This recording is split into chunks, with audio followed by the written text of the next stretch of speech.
Zimbabwe cash crisis worse. About Venezuela once again. Systemic important banks. They removed the one factor into the thing where they're called monetary independence. Hey there, hope all is well. Back here today with some RTD news updates. And so I came across an article that I had to share because it's once again subject matter I touch on often here at Rethinking the Dollar, but yet it's one of them subject matters that's going to become more and more popular in a very unpleasant way.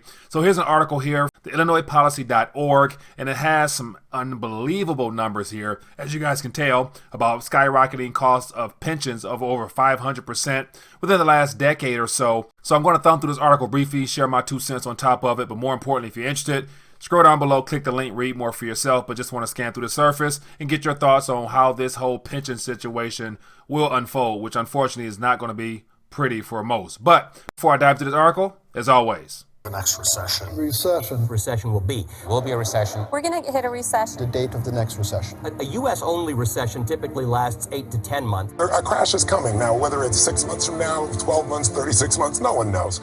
If you have the right plan to set up, you can make a lot of money from this.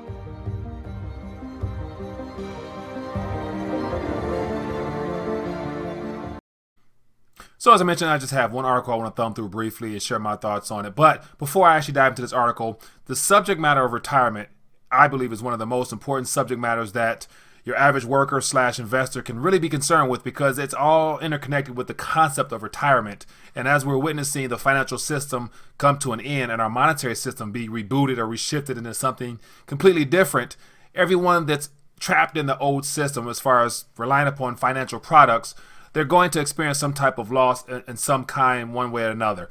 And so the very fact that I shared some videos a while back, I just want to just touch on a trend that I've noticed of the lack of interest by people to really dive deeper into this subject matter, whether it's because of how uncomfortable just talking about retirement can be for some, or the younger generation, ideally those that are not anticipating retiring for 10, 20, 30 years from now, they really have no interest because they're not really aware of the interconnectedness of our monetary and fiscal policy and all the other things that will heavily impact their ability to be able to retire as the way that they're witnessing those do it now. And so from the past couple of weeks, I've shared some videos. And so I actually want to touch on this video right here. And so it's the one about Deutsche Bank, the president admitting that there are some issues with the system based upon monetary policy. And this is about Deutsche Bank, which is an EU bank that's going to have some issues, that's currently having issues right now. And it just won't be an isolated event. It's going to be a worldwide global contagion event, because Deutsche Bank is probably one of the biggest and most riskiest banks of them all.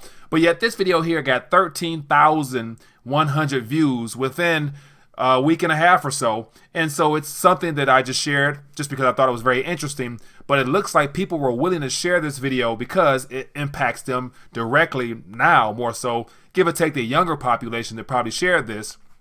And then I go to a video that I shared last month, and it only has about less than 5,000 views. And this video here, to me, is more telling of the true nature of the retirement concept, and where pensions were promised to these people here back in the 60s and the 50s, and up until this point where this documentary was made in 1972, it was a very big issue, and not much has really changed other than, as I mentioned in the video I did yesterday, about the shift of responsibility from corporations offering pensions primarily to other financial products in the form of 401ks, IRAs, which are all spin-offs because of the issues with this. But this video here only got 5,000 shares, whereas in the other one has 13,000. And so I linked that to the fact that the younger generation is more interested in their own personal financial matters, which Deutsche Bank definitely does impact. Whereas in those that are not really anticipating retiring anytime soon, i.e. pension holders, for those that are remaining and expecting pensions, those are the only ones that are really concerned with when it comes to the pension side of things. So I thought I would bring that to your attention because I think it's very interesting. But yet, once again, 2 videos worth your time. Watch them both and share them both, because once again, this is just not my opinion. I didn't create these videos. I'm just sharing it with you. So I want you guys to take time to scroll down below, watch these 2 videos if you haven't, and share them with your family and friends, because once again, there's not going to be many people out here talking about these things in the way that which we do here. So that being the case, back to this original article. As I mentioned, just want to thumb through it briefly, share my thoughts on it. But Illinois pension costs skyrocketed by 500%. Here we have the governor here of the state, and he's in a interesting situation because there's no way around, there's no way of resolving this issue without there being some major losses taken by public workers. And so here we have, you can tell a lot about government's priorities by looking at how it spends tax revenue. Consider education funding, which most agree in a fundamental government service. Fiscal year since 2000, after adjusting for inflation, state spending on education has grown by 21%. And so we know just recently, I think it's resolved the whole teacher strike situation where in the city of Chicago, thousands of kids were not going to school for I think a couple of weeks there, while teachers were out protesting, wanting more money and more benefits and more of the things that they believe they're worth. And so it's one of the things where when your state's tapped out or your nation's tapped out and there's no funding in sight, how do they pay for their previous promises? The answer to that question is simply that they can't. So they're going to make more promises, kicking the can down the road until you can't kick it anymore. I believe we're approaching that point a lot faster than most people are probably willing to admit. Scroll down some more. It says state spending on everything from child protection, state police, college aid for low-income students, and more has fallen by nearly 1/3 during that time. It says state spending on pensions. State spending on pensions for government workers.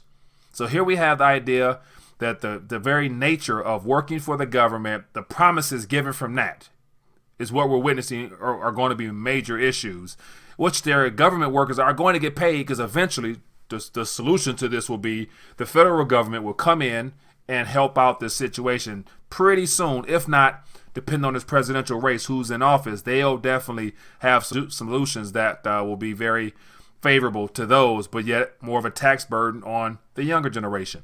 It says, meanwhile, growing by a whopping 501% on top of a 127% increase in spending on healthcare costs for state workers. So not only are the promises getting bigger, cans getting kicked further, the need to spend more only increases because, once again, the population gets older, the younger generation aren't really contributing into the pot as much as they should through tax revenue.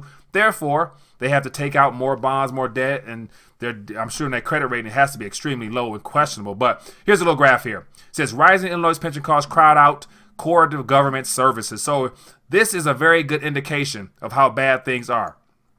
Here we have 501% with just pensions alone. It dwarfs everything else in the form of a governmental service, whether it be through health insurance, education. I just talked about the teacher strike situation, not getting any better. And then we have all other spending they've had to cut. So they've cut all other spending, and I'm not even sure what that is, but I'd imagine it has a lot to do with some things that people are dependent upon and very mad that they're not receiving anymore. Scroll down some more. It talks about local government pension costs are no less burdensome. It says fast-growing local pension costs are the primary driver of Illinois homeowners' sky-high property taxes. So once again, taxes, that's the only thing they can do to try to create revenue from an entity that brings no true value into existence other than allocating funds and pulling it from here to try to send it there, while all along increasing the amount of promises they put out there that people will not be able to actually receive the way that they receive the promises. So I thought I would just share this, and there's more information here that you guys want to thumb through. But at the end of the day, what it boils down to is simply more promises have been given than they'll be actually able to live up to. Therefore, what we can expect is that there will be more people let down by the very same institutions that were put in place and the policies put in place for people to depend upon. And it boils down to financial security, or as I consider financial of lack of security moving forward.